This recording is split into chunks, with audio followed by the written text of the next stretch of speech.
Hello மக்களே, நம்ம இந்த வீடியோவில் ஒரு சூப்பரான ஹாரர் வெப் சீரிஸ் தான் கொண்டு வந்திருக்கோம். அதுக்கு முன்னாடி நம்ம சேனலில் ஒரு சயின்டிஃபிக் வெப் சீரிஸை போட்டிருந்தோம். அந்த வெப் சீரிஸ் எல்லாம் நீங்கள் பார்த்தீங்களா, அது எப்படி இருந்தது அப்படின்றத கமெண்ட்டில் சொல்லுங்கள்.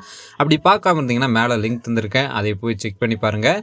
இப்போ நம்ம கொண்டு வந்திருக்கிற இந்த ஹாரர் வெப் சீரிஸோட ஒன்லைன் ஸ்டோரி என்னவா இருக்குன்னா, நம்ம ஹீரோ அண்ட் ஹீரோயின் அவங்க ஃபேமிலியோட ஒரு ரோட் ட்ரிப் போயிட்டு இருக்காங்க. அப்படி போயிட்டு இருக்கும்போது ரோட்டில் ஒரு மரம் விழுந்து கிடக்கு அப்படின்ட்டு பக்கத்தில் இருக்கிற ஃபாரஸ்ட்டில் ஒரு ரோடு இருக்குது. அந்த ரோட்டுக்குள்ளே போய் திரும்பவும் அந்த ரோட்டை பிடிச்சிடலாம், மெயின் ரோட்டை அப்படின்ற மாதிரி அந்த ரோட்டில் போகிறாங்க. அப்படி போகும்போது அவங்க ஒரு டவுனை ரீச் ஆகுறாங்க. அந்த டவுனை ரீச் ஆனதுக்கப்புறம் அங்கே இருக்கிற மக்கள்கிட்ட கேட்குறாங்க எப்படி போகணும் அப்படின்ற மாதிரி. அவங்களும் டேரெக்டாக போங்க, ஹைவே வரும் அப்படின்ற மாதிரி சொல்கிறாங்க. ஆனால் இவங்களும் ட்ரை பண்ணி பார்க்குறாங்க. அப்படி பார்க்கும்போது இவங்க எவ்வளோதான் அந்த டவுனை கிராஸ் பண்ணி போனாலும் திரும்ப அந்த டவுனுக்கே வந்துட்டு இருக்கிறாங்க. அப்படி வந்துட்டு இருக்கும்போது அந்த டவுனில் இருக்கிற மக்கள் எல்லாம் என்ன பண்ணுறாங்கன்னா, நைட் டயத்தில் யாருமே வெளியே வர மாட்டேங்கிறாங்க. எல்லாருமே வீட்டுக்குள்ளே போய் இருக்கிற ஜன்னல் கதவு அப்படின்னு சொல்லிட்டு எல்லாத்தையுமே லாக் பண்ணிவிட்டு இவங்க வீட்டுக்குள்ளேயே இருக்கிறாங்க. ஏன்னா நைட் டயத்தில் மக்கள் வெளியே வந்தாங்கன்னா அவங்க இறந்து போயிடுவாங்க அப்படின்ற மாதிரி அந்த டவுனில் இருக்கிறவங்க சொல்கிறாங்க. இதெல்லாம் கேட்டு நம்ம ஹீரோ அண்ட் ஹீரோயின் என்ன பண்ணுறதுன்னு தெரியாமல் அந்த டவுன்லேயே வந்து பார்த்திங்கன்னா ஸ்டே பண்ணுற மாதிரி அந்த மாதிரி ஒரு சுச்சுவேஷன் கிரியேட் ஆனதுக்கப்புறம் எப்படி ஹீரோ அண்ட் ஹீரோயின் வந்து பார்த்திங்கன்னா அந்த டவுனை விட்டு வெளியே போனாங்க, அங்கே இருக்கிற மக்கள் எதுக்காக அந்த டவுனில் வசிச்சுட்டு இருக்கிறாங்க, அங்கே என்னதான் இருக்குது அப்படின்றது தான் இந்த வெப் சீரிஸோட மிச்ச ஸ்டோரி லைனை கிரியேட் பண்ணியிருப்பாங்க. நான் வெப் சீரிஸோட ஸ்டோரி லைன் முடிஞ்ச அளவுக்கு நல்லா சொல்ல ட்ரை பண்ணியிருக்கேன். ஆனால் இந்த வெப் சீரிஸை பார்க்குறது வந்து பார்த்திங்கன்னா கொஞ்சம் டிஃபிகல்ட்டாக தான் இருக்கும். நிறைய ஹாரர் வச்சுருப்பாங்க. அதே சமயம் நம்மளுக்கு புரியாத விஷயங்கள் நிறைய இந்த வெப் சீரிஸில் இருக்கும். ஏன் நடக்குது, எதுக்கு நடக்குதுன்ட்டு அதெல்லாம் பார்க்கணுன்னா கண்டிப்பாக நம்ம போடுற வீடியோஸ் எல்லாத்தையுமே ரெகுலராக ஃபாலோ பண்ணுங்கள். இந்த வெப் சீரிஸை நம்ம பார்த்து முடிச்சிடலாம். அதுக்கு முன்னாடி நம்ம சேனலில் இப்போ தான் பார்த்துட்டு இருந்தீங்கன்னா கண்டிப்பாக லைக் பண்ணுங்கள். இந்த வீடியோ உங்களுக்கு பிடிச்சதுன்னா சப்ஸ்கிரைப் பண்ணுங்கள், உங்கள் ஃப்ரெண்ட்ஸுக்கும் ஷேர் பண்ணுங்கள். இப்போ வாங்க நம்ம இந்த வீடியோவை டேரெக்டாக ஸ்டார்ட் பண்ணிடலாம். சீரிஸோட ஆரம்பத்திலே ஒரு சின்ன டவுனை தான் காட்டுறாங்க. அந்த டவுனில் ஒரு நபர் பெல் அடிச்சுட்டு எல்லாத்தையுமே வீட்டுக்குள்ளே போக சொல்லிட்டு இருக்கிறாரு. இவர் யாருன்னா, இவர் இந்த சின்ன டவுனோட ஷெரீஃபாக இருப்பார். இவர் எல்லாத்தையுமே இந்த பக்கம் எல்லாருமே வீட்டுக்குள்ளே போங்க, நைட் ஆக போகுது அப்படின்ற மாதிரி சொல்லிட்டு இருக்கிறாரு. இதை நம்மளுக்கு இப்படியே காட்டிட்டு ஒரு சின்ன ஹாஸ்பிட்டல் காட்டுறாங்க. அந்த சின்ன ஹாஸ்பிட்டலில் அங்கே இருக்கிற டாக்டர் என்ன பண்ணுறாங்கன்னா, ஒரு வயசான நபரை வந்து பார்த்திங்கன்னா பேஸ்மெண்ட்டுக்கு போக சொல்கிறாங்க. நைட் ஆக போகுது, நீங்கள் பேஸ்மெண்ட் போங்க அப்படின்ற மாதிரி சொல்லிட்டு இருக்கிறாங்க. ஆனால் அந்த வயசான நபரோ கேட்க மாட்டேங்கிறாரு. இப்படி கேட்காதப்ப இவங்க எப்படியோ சமாதானம் பண்ணி அனுப்பி வச்சிடறாங்க. அண்ட் அந்த பச்சை கோட் போட்டிருக்காங்க பார்த்தீங்களா, இவங்க தான் இந்த சின்ன டவுனோட டாக்டர். அதே சமயம் அவங்க பக்கத்தில் இருக்கிறவர் இந்த டவுனோட டெப்யூட்டி ஷெரீஃப். இவரை வந்து பார்த்திங்கன்னா நம்ம டெப்யூட்டி ஷெரீஃப்னே வச்சுக்கலாம். அண்ட் இவங்களை வந்து நம்ம டாக்டர்னே வச்சுக்கலாம். இவங்க ரெண்டு பேர்த்தையுமே காட்டிட்டு இவங்க ரெண்டு பேரும் பேசிட்டு டாக்டர் வந்து கிளம்பலாம் அப்படின்னு சொல்லிட்டு அவங்க ஹாஸ்பிட்டலுக்குள்ளே போய் ஹாஸ்பிட்டல் டோரை லாக் பண்ணி அவங்க ஒரு கல் மாதிரி இருக்குது, அந்த கல்லை திருப்பி வச்சிடுறாங்க. இதை நம்மளுக்கு இப்படியே காட்டுறாங்க. திரும்பவும் நம்ம ஷெரீஃப் தான் காட்டுறாங்க. நம்ம ஷெரீஃப் எல்லாத்தையுமே உள்ளே போக சொல்லிட்டு இவரும் அவரோட ஆஃபீஸ்க்குள்ளே போகிறாரு. அப்படி போகும்போது பக்கத்தில் வந்து பார்த்திங்கன்னா ஒரு போர்டு இருக்குது.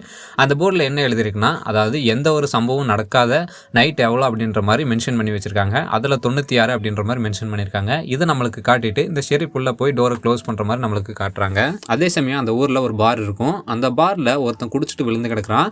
இவனை வந்து பார்த்திங்கன்னா எவ்வளவோ டைம் அந்த பாரோட ஓனர் வந்து எழுப்ப ட்ரை பண்ணியிருப்பாங்க. ஆனால் அந்த பாரோட ஓனர் எவ்வளவோ எழுப்ப ட்ரை பண்ணாலும் அந்த குடிச்சிட்டு விழுந்து கிடக்கிற நபர் எந்திரிக்க மாட்டான். இவன் வருவான் அப்படின்ற மாதிரி இன்னொரு பக்கம் வந்து பார்த்திங்கன்னா ஒரு அம்மாவும் ஒரு பொண்ணும் பார்த்துட்டு இருக்கிறாங்க. ஆனால் நைட் ஆக போகுது, இதுக்கு மேலே உன்னோட அப்பா வர மாட்டாங்க அப்படின்ற மாதிரி இவங்க என்ன பண்ணுறாங்கன்னா டோரெல்லாம் லாக் பண்ண ஆரம்பிச்சிடறாங்க. அதே சமயம் இந்த சின்ன பொண்ணு என்ன பண்ணுறான்னா அவன் ரூமுக்கு போயிடுறான். கீழே வந்து இந்த சின்ன பொண்ணோட அம்மா எல்லா டோரையும் லாக் பண்ணிவிட்டு அந்த கதவையெல்லாம் வந்து பார்த்திங்கன்னா ஒரு துணி போட்டு மறைக்கிறாங்க. மறைச்சிட்டு இவங்களும் வந்து பார்த்திங்கன்னா ஒரு கல் மாதிரி தொங்க விட்டுருக்காங்க அவங்க வீட்டில். அதை வந்து பார்த்திங்கன்னா திருப்பி வைக்கிறாங்க. திருப்பி வச்சுட்டு மேலே வராங்க. அப்போ இந்த சின்ன பொண்ணு வந்து பார்த்திங்கன்னா அவள் ரூமில் இருக்கும்போது இவளுக்கு ஒரு சத்தமானது கேட்க ஆரம்பிக்குது. இவளோட பாட்டி வந்து இவளை கூப்பிட்ற மாதிரியான ஒரு சவுண்டு வந்து ஜன்னலுக்கு வெளியே கேட்க ஆரம்பிக்குது. இதை பார்த்துட்டு இவளும் பக்கத்தில் போகிறான். அப்போ அந்த குரல் என்ன சொல்லுதுன்னா, நீ என்னை பாரு அப்படின்ற மாதிரி சொல்லும்போது இவனும் அந்த துணியை விளக்கிட்டு பார்க்கும்போது அங்கே ஒரு பாட்டி நின்றுட்டுருக்காங்க. அதை பார்த்துட்டு இந்த சின்ன பொண்ணு என்ன பண்ணுறான்னா, நீ என்னோட பாட்டி மாதிரியே இல்லையே அப்படின்ற மாதிரி சொல்கிறா.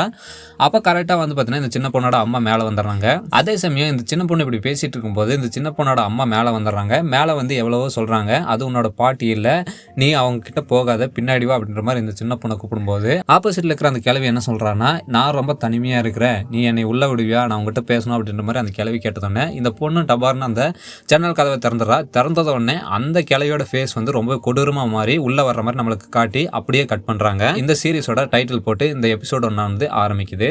அடுத்தது ஒரு ஆர்வி ஒன்று ரோட்டில் போயிட்டு இருக்கிற மாதிரி காட்டுறாங்க. அந்த ஆர்விக்குள்ளே காட்டும்போது அந்த ஆர்வியை ஓட்டிட்டு இருக்கிற நம்ம நம்பரை காட்டுறாங்க. அந்த நம்பர் யாருன்னா இந்த சீரிஸோட ஹீரோன்னு வச்சுக்கலாம். இவரும் ஒரு ஹீரோ மாதிரி தான் இருப்பார் இந்த சீரிஸில். இவரோட நேம் ஜிம். அண்ட் அவர் பக்கத்தில் உட்காந்துட்டு வந்தது பார்த்திங்கன்னா ஹீரோயின். இவங்களோட பேர் டேபிதா. இவங்களை காட்டிகிட்டே பின்னாடி ஒரு 2 பேர் விளையாண்டுக்கிறது காட்டுறாங்க. அதில் ஒருத்தங்க வந்து பார்த்திங்கன்னா ஜூலி, இவங்களோட மூத்த பொண்ணு. அண்ட் 2வதாக இருக்கிறது வந்து பார்த்திங்கன்னா ஈத்தன், இவங்களோட செகண்ட் சன். இதெல்லாம் நம்மளுக்கு காட்டிட்டு இந்த ஆர்வியானது அப்படியே ட்ராவல் பண்ணுற மாதிரி நம்மளுக்கு காட்டுறாங்க. காட்டிட்டு திரும்பவும் அந்த டவுனை தான் காட்டுறாங்க. அந்த டவுனை காட்டும்போது இந்த குடிச்சிட்டு விழுந்து கிடந்த நபர் எந்திரிச்சு வர ஆரம்பிக்கிறான் அவனோட வீட்டுக்கு. அப்படி வரும்போது எல்லாருமே கூட்டமாக நின்று அந்த வீட்டையே பார்த்துட்டு இருக்கிறாங்க. இவனும் வந்து ஜாலியாக பேசிட்டு வரும்போது தான் இவனுக்கு தெரியுது இவனோட வீட்டில் ஏதோ ஒரு சம்பவம் நடந்திருக்கு அப்படின்ற மாதிரி. அப்போ கரெக்டாக ஷெரீஃப் வந்து டோரை திறந்துட்டு வந்து இவனை பலாரும் அப்படின்னு 4 அறை அரைக்கிறாரு. அரைஞ்சிட்டு வா உன்னால் என்னாச்சுன்னு பாரு, நீ ஜன்னல் திறந்து வச்சு பாரு, உன்னால் என்னாச்சுன்னு பாரு, நீ ஜன்னலை க்ளோஸ் பண்ணாமல் விட்டதுனால தான் அவங்க இறந்து போயிட்டாங்க அப்படின்ற மாதிரி இந்த ஷெரீஃப் தரன்னு இழுத்துட்டு போய் அவங்களுக்கு காட்டுறாங்க. அந்த சீனை என்னால் காட்ட முடியாது, அது ரொம்பவே கொடூரமாக இருக்கும். அந்த சின்ன பொண்ணும் அவங்க அம்மாவும் இறந்து போனது ரொம்பவே கொடூரமாக காட்டியிருப்பாங்க இந்த சீரீஸில். இதெல்லாம் காட்டிட்டு டெபுட்டி ஷெரீஃப் கிட்ட இந்த ஷெரீஃப் என்ன சொல்கிறாருன்னா இவனை எடுத்துகிட்டு போய் ஜெயிலில் அட அப்படின்ற மாதிரி சொல்லிடுறாரு. ஸோ அப்படி சொல்லிட்டு இந்த ஷெரீஃப் ஆனவர் மாடியை விட்டு கீழே இறங்கி வராரு. அப்படி வரும்போது ஒரு நபர் ஆப்போசிட்டில் இவருக்கு முன்னாடி வராரு. இவர் யாருன்னா இவர் இந்த டவுனில் இருக்கிற ஒரு ஃபாதர். அவரை பார்த்துட்டு இந்த ஷெரீஃப் என்ன சொல்கிறாருன்னா நீங்கள் மேலே போய் பாருங்கள், நீங்கள் ஆக வேண்டிய காரியத்தெல்லாம் பார்த்து முடிங்க அப்படின்னு மாதிரி சொல்லிட்டு இவரும் வெளியே போயிடுறாரு. திரும்பவும் நம்ம ஹீரோயின் தான் காட்டுறாங்க. இவங்க பேசிட்டு வண்டி ஓட்டிட்டு வந்துட்டு இருக்கும்போது ரோட்டில் கரெக்டாக ஒரு மரம் ஒன்று விழுந்து கிடக்குது. அந்த மரம் விழுந்து கிடக்கிறது பார்த்துட்டு இவங்களும் கீழே இறங்கி போய் பார்க்குறாங்க. அப்படி பார்க்கும்போது அந்த மரமானது எடுக்க முடியாத அளவுக்கு ஒரு ஸ்டேஜில் விழுந்து கிடக்குது. அண்ட் அதே சமயத்தில் மேலே பார்த்தீங்கன்னா காங்கள் வந்து ஒரு சர்க்கிள் மாதிரி ரவுண்ட் அடிச்சுட்டு இருக்குது. இதை பார்த்து எல்லாமே பேனிக் ஆகி திரும்பவும் காருக்குள்ளே ஏறுங்க, நம்ம வேற ஏதாவது வழி இருக்கான்னு பார்க்கலாம் அப்படின்ற மாதிரி ஹீரோ சொன்னதானே எல்லாருமே ஏறிடுறாங்க. ஏறிட்டு இவங்க என்ன பண்ணுறாங்கன்னா சுற்றி வரலாம், அதாவது இந்த மெயின் ரோடுக்கு வந்து பார்த்தீங்கன்னா வேற ஏதாவது வழி இருக்குதா சுற்றி வரக்கு அப்படின்ற மாதிரி பார்த்துட்டு ஒரு வழியில் போக ஆரம்பிக்கிறாங்க. அப்படி போகும்போது இவங்க என்ன பண்ணுறாங்கன்னா அதாவது ஒரு சின்ன டவுன் மாதிரி இருக்குது, அந்த டவுனுக்கு வர்றாங்க. அப்படி அந்த டவுனுக்கு வந்துட்டு அந்த டவுனில் இருக்கிற யாராவது கிட்ட வழி கேட்கலாம், எப்படி ஹைவேக்கு போகிறது அப்படின்ற மாதிரி நம்ம ஹீரோ வந்து இறங்கி கேட்குறாரு ஒரு சில பேர்கிட்ட. யாருமே இவர் கேட்குற எந்த ஒரு கொஸ்டினுக்குமே ஆன்சர் பண்ண மாட்டேறாங்க. இதை பார்த்த ஷெரீஃப் வந்து புதுசாக ஆளுங்க வந்திருக்காங்க அப்படின்ற மாதிரி நம்ம ஹீரோ கிட்ட வந்து பேச ஆரம்பிக்கிறாரு. அப்படி பேசும்போது நம்ம ஹீரோ என்ன கேட்குறாருன்னா சாரி என்னை மன்னிச்சிருங்க, நான் கொஞ்சம் மெயின் ரோட்டுக்கு போகணும், எப்படி போகணுன்ற வழியை மட்டும் சொல்ல முடியுமா அப்படின்னு மாதிரி கேட்கும்போது நம்ம ஷெரீஃபும் இதை பார்க்குறாரு. கொஞ்சம் நேரம் பார்த்துட்டு நம்ம ஷெரீஃப் என்ன சொல்கிறாருன்னா எனக்கு தெரியும், நீங்கள் என்ன பண்ணால் ஸ்ட்ரெயிட்டாக போங்க, ஸ்ட்ரெயிட்டாக போகும்போது கொஞ்சம் தூரத்தில் ஒரு மலை வரும், அந்த மலையை தாண்டினதுக்கப்புறம் நீங்கள் ஹைவேக்கு போயிடுவீங்க அப்படின்ற மாதிரி சொல்கிறாரு. நம்ம ஷெரீஃபுக்கு தெரியும் எப்படி போனாலும் இவங்க திரும்ப திரும்ப இந்த டவுனுக்கு தான் வருவாங்க அப்படின்ற மாதிரி. இருந்தாலும் நம்ம ஹீரோ கிட்ட முதல்ல இதை சொன்னால் அவர் பயப்படுவார் அப்படின்ற மாதிரி வழியை சொல்லி அனுப்பிடுறாரு. இப்படி சொன்னதானே நம்ம ஹீரோவும் சரி ஓகே அப்படின்ற மாதிரி ஆர்விக்குள்ளே ஏறி ஆர்வி எடுத்துடுறாரு. இவரும் வந்து பார்த்தீங்கன்னா நம்ம ஸ்ட்ரெயிட்டாக போகலாம் அப்படின்ற மாதிரி ஸ்ட்ரெயிட்டாக போக ஆரம்பிக்கிறாரு. அப்படி போகும்போது திரும்ப திரும்ப திரும்ப வந்து பார்த்திங்கன்னா அந்த டவுனுக்கே வராரு. ஒரு 3-4 டைம் வந்து பார்த்திங்கன்னா அந்த டவுனுக்கே வந்திருப்பாரு. அப்படி வரும்போது நம்ம ஹீரோ பார்க்குறாரு, என்னதான் இத்தனை டைம் சுற்றினாலும் இந்த டவுனுக்கே வந்துட்டுருக்குறோம், எங்கே இருக்கிறோம் நம்ம எப்படி தான் ஹைவேக்கு போகிறது அப்படின்ற மாதிரி சொல்லும்போது நம்ம ஹீரோயின் என்ன சொல்கிறாங்கன்னா நம்ம ஹைவேக்கு போகலாம், நீங்கள் வந்து பார்த்திங்கன்னா எங்கேயாவது வந்து பார்த்திங்கன்னா திருப்பணும், ஆனால் நீங்கள் ஸ்ட்ரெயிட்டாக வரனால தான் அந்த டவுனுக்கே வரணும்னு நினைக்கிறேன், இது ஒரு சர்க்கிள் ஷேப்பில் இருக்க போல் தெரியுது அப்படின்ற மாதிரி ஹீரோயின் சொல்கிறாங்க. அப்படி சொல்லிட்டு இருக்கும்போது இவங்க பேசிகிட்டே வண்டி ஓட்டிகிட்டு இருப்பாங்க. அப்படி வண்டிட்டு இருக்கும்போது ஆப்போசிட்டில் ஒரு கார் வரும். அந்த கார்கிட்ட நிறுத்தி கேட்கலாம் அப்படின்ற மாதிரி ஹீரோயின் சொல்கிறாங்க. நம்ம ஹீரோவும் சரி அப்படின்ற மாதிரி. ஆனால் அந்த கார் வந்து இந்த ஆர்வி இடிக்கிற மாதிரியே வர்றதுனால நம்ம ஹீரோ என்ன பண்ணுறாருன்னா பக்கத்தில் இருக்கிற பள்ளத்தில் இறக்கிடுறாரு. அப்படி இறக்குறதுல நம்ம ஆர்வி ஆனது கவுந்துரும். அதே சமயம் அந்த கார் வந்து பக்கத்தில் இருக்கிற ஒரு மரத்தில் போய் இடிச்சிரும். இதை நம்மளுக்கு காட்டிட்டு இந்த ஷெரீஃப் தான் காட்டுறாங்க. இந்த ஷெரீஃப் என்ன பண்ணிட்டு இருக்கிறாருன்னா இந்த ஆர்வி வந்து பஞ்சர் பண்ணுறதுக்கு ஒரு முள்வேலி மாதிரி போட்டுட்டு இருக்கிறாரு. நம்ம ஷெரீஃபும் டெப்யூட்டி ஷெரீஃபும் இதை பண்ணிட்டு இருக்கும்போது அந்த கார் வந்து இடிச்சது பார்த்தீங்களா, அந்த கார்லேருந்து ஒரு நபர் கீழே இறங்கி வரான். அவன் கீழே இறங்கி வரும்போது தான் நம்மளுக்கு தெரியுது அவன் ஃபுல் போதையில் இருக்கிறான். அவன் போதையில் இருந்ததுனால இவ்வளோ பெரிய ஆக்சிடெண்ட்டை பண்ணியிருக்கிறான். அவன் என்ன பண்ணுறான்னா நேராக டவுனை நோக்கி போக ஆரம்பிக்கிறான். அந்த சமயத்தில் நம்ம ஷெரீஃபை பார்க்குறான். இவங்க வந்து பார்த்திங்கன்னா அரேஞ்ச் பண்ணிட்டு இருப்பாங்க அந்த முள்வெளியை போட்டு இவங்களுக்கு தெரியக்கூடாது அப்படின்ற மாதிரி மேலே மண் போட்டிருப்பாங்க. அப்படி மண் போட்டிருக்கும்போது இவன் போய் சொல்கிறான் ஒரு பெரிய ஆக்சிடென்ட் ஆயிடுச்சு அப்படின்ற மாதிரி சொல்கிறான். இதை கேட்டதோடனே ஷெரீஃப் ஓட ஆரம்பிக்கிறாரு. அதே சமயம் டெப்யூட்டி ஷெரீஃப் கிட்ட என்ன சொல்கிறாருன்னா போய் டாக்டரை கூட்டிகிட்டு வாங்க அப்படின்ற மாதிரி சொல்லிட்டு இவர் வந்து பார்த்திங்கன்னா கரெக்டாக அந்த ஆர்வி கிட்ட போகிறாரு. அப்படி போகும்போது அங்கே ஆக்சிடென்ட் ஆன அந்த கார்லேருந்து ஒரு நபர் கீழே இறங்குறான். கீழே இறங்கி அவனுக்கும் வந்து பார்த்திங்கன்னா ஃபுல் போதையாக இருக்கும். அவனும் கீழே இறங்கி வந்து பார்த்திங்கன்னா நம்ம ஷெரீஃப் யாருன்னே தெரியாமல் ஒரு மாதிரி பேச ஆரம்பிக்கிறான். நம்ம ஷெரீஃப் வந்து செக் பண்ணி பார்க்குறாரு இவனுக்கு எதாவது ஆயிருக்கா அப்படின்ற மாதிரி. ஆனால் எதுவுமே ஆயிருக்காது. இதை பார்த்துட்டு சரி நீ இங்கிரு அப்படின்ற மாதிரி சொல்லிட்டு உடனே வந்து பார்த்திங்கன்னா அந்த ஆர்வி கிட்ட போகிறாரு. இவர் போகிறாரு. அந்த ஆர்வி கிட்ட போகும்போது ஹீரோயின் வந்து ஃபுல் மயக்கமாக இருப்பாங்க. ஜூலியும் நம்ம ஹீரோவான ஜிம் தான் வந்து கண் முழிச்சிட்டு இருப்பாங்க. ஈத்தனுக்கும் வந்து பார்த்திங்கன்னா ரொம்பவே அடிபட்டிருக்கும். அவர் போய் நம்ம ஹீரோ கிட்ட பேச ஆரம்பிக்கிறாரு. ஓகே ஒன்றும் ப்ராப்ளம் இல்லை, நான் பார்த்துக்கிறேன், உன்னோட பேர் என்ன அப்படின்ற மாதிரி ஹீரோ கிட்ட கேட்கும்போது ஹீரோவும் சொல்கிறாரு அவரோட பேரை ஜிம் அப்படின்ட்டு. இதை கேட்டுட்டு ஓகே ஜிம் நான் பார்த்துக்கிறேன், நீங்கள் கொஞ்சம் பொறுமையாக இரு அப்படின்ற மாதிரி சொல்லிட்டு இவர் ஆர்விக்குள்ளே வர ஆரம்பிக்கிறாரு. அப்படி ஆர்விக்குள்ளே வந்து நம்ம ஹீரோயினை செக் பண்ணுறாரு. அப்படி செக் பண்ண பார்க்கும்போது ஹீரோயின் மயக்கத்தில் தான் இருக்காங்க அப்படின்ற மாதிரி ஹீரோ கிட்ட இன்ஃபார்ம் பண்ணிவிட்டு பின்னாடி ஜூலி இருக்காங்க, அவங்க கிட்ட கேட்குறாரு உங்களுக்கு ஏதாவது அடிபட்டிருக்கா அப்படின்ற மாதிரி கேட்கும்போது ஜூலியும் வந்து இல்லை எனக்கு எதுவும் அடிபடலை அப்படின்ற மாதிரி பார்த்துட்டு பின்னாடி நம்ம ஈத்தனை பார்க்கும்போது அவனோட காலில் வந்து ஒரு பெரிய மரம் ஒன்று ஏறி இருக்குது. இதை இவர் பார்க்குறாரு. உடனே இவனுக்கு வந்து பார்த்தீங்கன்னா ட்ரீட்மெண்ட் கொடுத்தாகணும் அப்படின்ற மாதிரி இவர் நினச்சிட்டு இருக்கும்போது அண்ட் அதே சமயம் வந்து பார்த்தீங்கன்னா திரும்ப டவுனை தான் கட்டுறாங்க. டவுனில் ஒரு சின்ன ஜீப் மாதிரி எடுத்துகிட்டு நம்ம டெப்யூட்டி ஷெரிஃப் அண்டு நம்ம ஃபாதர் அதுக்கப்புறம் நம்ம டாக்டர் அப்படின்னு சொல்லிட்டு வந்துட்டு இருக்கிறாங்க. அப்படி வந்துட்டு இருக்கும்போது ஒரு பையன் அங்கே நின்றுட்டு இருக்கிறான். அந்த பையன் கிட்ட கேட்குறாங்க எலிஸ் நீ வர்றியா, ஊருக்கு வெளியே வந்து ஒரு சின்ன ஆக்சிடென்ட் ஒன்று ஆயிடுச்சு, நீ வந்தேன்னா கொஞ்சம் எங்களுக்கு ஹெல்ப்ஃபுல்லாக இருக்குது அப்படின்ற மாதிரி கேட்கும்போது அந்த பையனும் வந்து பார்த்தீங்கன்னா முதல்ல வர முடியாதுன்றான். அப்போ இவங்க என்ன சொல்கிறாங்கன்னா நீ கொஞ்சம் நேரத்தில் நைட் ஆயிரும், அதனால் உன்னோட உதவி கண்டிப்பாக தேவை அப்படின்ற மாதிரி சொன்னதுன்னு இவனும் உடனே வந்து அந்த வண்டியில் ஏறிக்கிறான். இவங்க கரெக்டாக அந்த ஆக்சிடென்ட் நடந்த இடத்துக்கு போய் பார்க்குறாங்க. அப்படி போய் பார்க்கும்போது அந்த குடிச்சிட்டு இருந்தான் பார்த்தீங்களா அந்த நபரை நம்ம ஷெரிஃப் என்ன பண்ணியிருப்பாரு, ஹேண்ட் காப் போட்டு அந்த காரில் மாட்டி விட்டுருப்பாரு. அப்படி மாட்டி விட்டுட்டு இருந்தால் அந்த ஆர்வியை செக் பண்ணி போயிருப்பாரு. இவங்களும் வந்து பார்க்குறாங்க நம்ம டாக்டர் அவனுக்கு எதாவது ஆயிருக்கு அப்படின்ற அவன் நல்லா தான் இருந்திருப்பான். அதே சமயம் அந்த ஆர்விக்கு போய் பார்க்குறாங்க. அப்படி ஆர்விக்கு போய் பார்க்கும்போது எல்லாருமே நல்லா தான் இருப்பாங்க. நம்ம ஷெரிஃப் 1 by 1 எல்லாத்தையுமே வெளியே கூட்டிகிட்டு வந்திருப்பாரு. நம்ம ஹீரோயினை அதுக்கப்புறம் நம்ம ஜூலி அப்படின்னு சொல்லிட்டு 1 by 1 எல்லாத்தையுமே வெளியே கூட்டிகிட்டு வந்து உட்கார வச்சுருப்பாரு.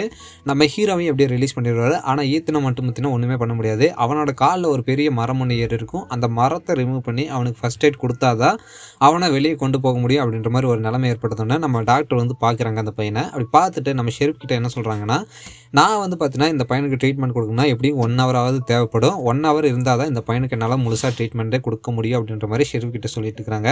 அப்படி சொல்லிட்டு இருக்கும்போது இந்த டெப்யூட்டி ஷெரிஃப் வந்து சொல்கிறான் இன்னும் 40 நிமிஷத்தில் வந்து நைட் ஆயிரும், நைட் ஆனதுக்கப்புறம் நம்மளால் ஒன்றுமே பண்ண முடியாது அப்படின்ற மாதிரி டெப்யூட்டி ஷெரிஃப் சொன்னதானே நம்ம ஷெரிஃப் என்ன சொல்கிறோன்னா சரி ஓகே உன்னால் ஆர்விக்குள்ளேயே வச்சு அந்த பையனுக்கு ட்ரீட்மெண்ட் கொடுக்க முடியுமா அப்படின்ற மாதிரி கேட்கும்போது நம்ம ஷெரிஃப் என்ன சொல்கிறோன்னா உன்னால் ஆர்விக்குள்ளேயே வச்சு அந்த பையனுக்கு ட்ரீட்மெண்ட் கொடுக்க முடியுமா அப்படின்ற மாதிரி டாக்டர்கிட்ட கேட்குறாரு நம்ம ஷெரிஃப்.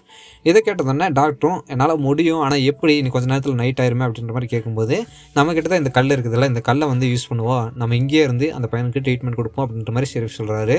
ஹாஸ்பிட்டலில் காட்டுறாங்க. அங்கே வந்து பார்த்திங்கன்னா ஒரு நபர் படுத்து கிடக்கிறான். இவன் யாருன்னு உங்களுக்கு ஞாபகம் இருக்கும் பார்த்தீங்களா, அந்த ஆக்சிடென்ட் பண்ணால் அந்த காரை ஓட்டிகிட்டு வந்த நபர் தான் இவன் வந்து பார்த்திங்கன்னா ஹாஸ்பிட்டலில் அட்மிட் பண்ணி அவனுக்கு ட்ரீட்மெண்ட் கொடுத்துருக்காங்க. அப்போது ஒரு பொண்ணு உட்காந்து அந்த நபரையே பார்த்துட்டு இருக்கிறான். அவன் எந்திரிச்சு நான் இங்கே இருக்கேன் இது இருக்கேன் அப்படின்ற மாதிரி ரொம்பவே பதட்டப்பட ஆரம்பிக்கிறான். அப்போ அந்த பொண்ணு சொல்கிறான் ஒன்றும் இல்லை கொஞ்சம் காமாக இருங்க, நீங்கள் நல்லா தான் இருக்கிற, உனக்கு ட்ரீட்மெண்ட் கொடுத்துருக்காங்க, உனக்கு ஒன்றுமே ஆகலை அப்படின்ற மாதிரி சொல்லிட்டு இவன் என்ன நினச்சான்னு தெரியல, திடீர்னு வந்து பார்த்திங்கன்னா பக்கத்தில் ஒரு கத்தி மாதிரி இருக்குது, அந்த கத்தியை எடுத்து அவன் கழுத்துலேயே ஏற்றிடுறான்.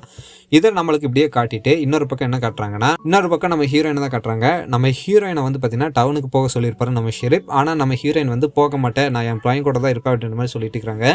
நம்ம ஹீரோயினுக்கும் ஜூலிக்கும் எதுவும் ஆயிருக்காது, சும்மா லைட்டாக அடிபட்டு இருக்கும்.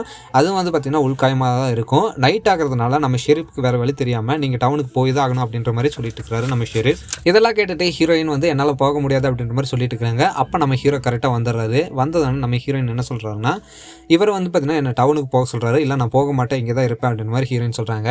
அப்போ நம்ம ஹீரோவும் கேட்குறாரு அப்படியெல்லாம் போக மாட்டாங்க, இவங்க இங்கே தான் இருப்பாங்க, அதெல்லாம் நடக்காது அப்படின்ற மாதிரி ஹீரோ சொன்னதுன்னா நம்ம ஷெரிஃப் என்ன சொல்கிறாருன்னா நீங்கள் ரொம்பவே புரிஞ்சுக்க மாட்டேறீங்க, இந்த காடானது நைட் டயத்தில் ரொம்பவே ஆபத்தானதாக இருக்கும், இந்த காட்டில் வந்து சர்வே பண்ணுறதுன்ட்டு முடியாத ஒன்று அப்படின்ற மாதிரி சொல்லிட்டு இருக்கும்போது அப்போ நம்ம ஹீரோ கேட்க மாட்டேங்கிறாரு. அப்போ நம்ம ஷெரிஃப் ஒரே ஒரு வார்த்தை தான் சொல்கிறாரு, உங்கள் பசங்களை புதைக்கிறது என்னால் கண்டிப்பாக பார்க்க முடியாது அப்படின்ற மாதிரி சொன்னதானே இவங்க புரிஞ்சுக்கிறாங்க. சரி இங்கே ஏதோ ஒரு ஆபத்து இருக்குது அப்படின்ற மாதிரி நம்ம ஹீரோயினும் டவுனுக்கு வந்து பார்த்திங்கன்னா நம்ம டெப்யூட்டி ஷெரிஃபோட கிளம்பிடுறாங்க. திரும்பவும் நம்ம ஆர்விக்குள்ளே தான் காட்டுறாங்க. ஆர்விக்குள்ளே வந்து நம்ம ஷெரிஃப் எல்லா விண்டோவும் கவர் பண்ணிட்டு இருக்கிறாரு, அதாவது டோரெல்லாம் லாக் பண்ணி எல்லா விண்டோவும் கவர் பண்ணிட்டு இருக்கிறாரு. கவர் பண்ணி கரெக்டாக அந்த கல் எடுத்து மாட்ட ஆரம்பிக்கிறாரு. அப்படி மாட்டும்போது நம்ம ஹீரோ கேட்குறாரு அது என்ன அப்படின்ற மாதிரி கேட்கும்போது இது வந்து பார்த்திங்கன்னா நம்ம ஆர்வியும் நம்மளையும் வந்து ரொம்ப பாதுகாப்பாக வச்சுருக்கோம் இந்த நைட்டு அப்படின்ற மாதிரி நம்ம ஷெரிஃபும் சொல்கிறாரு. இதை பார்த்துட்டு நம்ம ஹீரோவும் எதுவும் பேச மாட்டேங்கிறாரு. அண்ட் அதே சமயத்தில் இன்னொரு பக்கம் நம்ம ஹீரோயினை தான் கட்டுறாங்க. அவங்கள வந்து கூட்டிகிட்டு இந்த டெப்யூட்டி ஷெரிஃப் என்ன பண்ணிட்டு இருப்பாருன்னா வேகமாக போயிட்டு இருக்கிறாரு டவுனுக்கு. ஏன்னா கொஞ்சம் நேரம் தான் இருக்குது இருட்டுக்குள்ளே இவங்க வந்து ஏதோ ஒரு வீட்டுக்குள்ளே போயாகணும், அதனால வேகமாக போயிட்டு இருக்கிறாரு. அப்படி போயிட்டு இருக்கும்போது இவங்க வந்து ஆர்வியை பஞ்சர் பண்ணுறதுக்கு ஒரு இது போட்டு வச்சுருப்பாங்க பார்த்தீங்களா, அந்த முள்வேலி. அந்த முள்வேலியில் இவங்களோட வண்டி பஞ்சர் ஆகுது. இதை பார்த்துட்டு அந்த எலிஸ் பையன் கத்த ஆரம்பிக்கிறான், யோ என்னையா பண்ணி வச்சுருக்கீங்க, எதுக்கே அப்படி பண்ணீங்க, இன்னும் கொஞ்சம் நேரத்தில் நம்ம எல்லாருமே செத்துருவோம் போல் தெரியுது அப்படின்ற மாதிரி கத்த ஆரம்பிக்கிறான். அப்போ நம்ம டெப்யூட்டி ஷெரிஃப் என்ன பண்ணுறாங்கன்னா நம்ம ஹீரோயினையும் ஜூலியும் வெளியே கூப்பிட்டு உங்களால் எவ்வளோ வேகம் முடியுமோ அவ்வளோ வேகம் அந்த வீட்டுக்கு ஓடுங்க, நம்ம அவ்வளோ வேகத்தில் அந்த வீட்டுக்குள்ளே போனால் தான் நைட் ஆகிறதுக்குள்ளே நம்மளால் தப்பிக்க முடியுன்ற மாதிரி அவங்கக்கிட்ட சொல்கிறாங்க. உடனே இவங்க எல்லாருமே அந்த வீட்டுக்கு ஓட ஆரம்பிக்கிறாங்க. அந்த பக்கத்தில் இருக்கிற வீட்டுக்கு திரும்பவும் நம்ம ஆர்வியை தான் கட்டுறாங்க. நம்ம ஆர்வியில் வந்து நம்ம ஷெரீஃப் எல்லா பக்கமே லாக் பண்ணிட்டாரு. லாக் பண்ணிவிட்டு எல்லா பக்கமே வந்து பார்த்திங்கன்னா ஒரு காட்டன் மாதிரி வச்சுட்டு அந்த ஜன்னல் கதவு அப்படின்னு சொல்லிட்டு எல்லாத்தையுமே மறைச்சிட்டு இவர் வந்து பார்த்திங்கன்னா வெளியே எட்டி பார்க்குறாரு. கொஞ்சமாக லைட்டாக அந்த ஸ்க்ரீனை தள்ளிட்டு வெளியே எட்டி பார்க்குறாரு. மழையானது நல்லா பெஞ்சிட்டு இருக்குது. அதே மாதிரி இருட்டவும் ஆரம்பிச்சிருச்சு. ஒரு நல்ல ஒரு இருட்டு இருக்குது. அந்த சமயத்தில் இந்த ஆர்வியை சுற்றி நிறைய பேர் நடந்து வர மாதிரி காட்டிட்டு இந்த எபிசோடானது அப்படியே முடியுது.